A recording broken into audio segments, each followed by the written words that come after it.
to? Binaril nung misis yung mister niya. Bakit daw? Nagmamap ng sahig yung misis eh. Tinapakan yung sahig na basa. Kaya yan, binaril. Hinuli niyo na ba yung misis? Hindi pa. Bakit hindi pa? Basa pa yung sahig eh. Hold up to! Akin ang pera mo!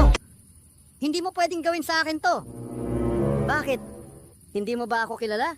Isa akong politiko. Ha? Kung ganun, akin ang pera namin!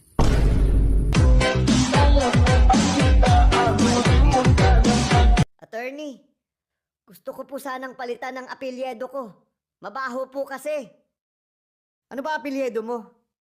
Mabaho po eh. Pwedeng palitan nyo na lang agad. Magbabayad naman ako eh.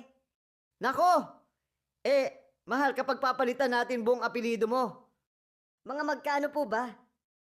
10,000. Pero makakamura ka kapag babaliktarin lang natin yung apelyido mo. Nako, wag na lang po. Ano ba kasi apelyido mo? Ba't ayaw mo din baliktarin? Apelyido ko po kasi ay Lubot.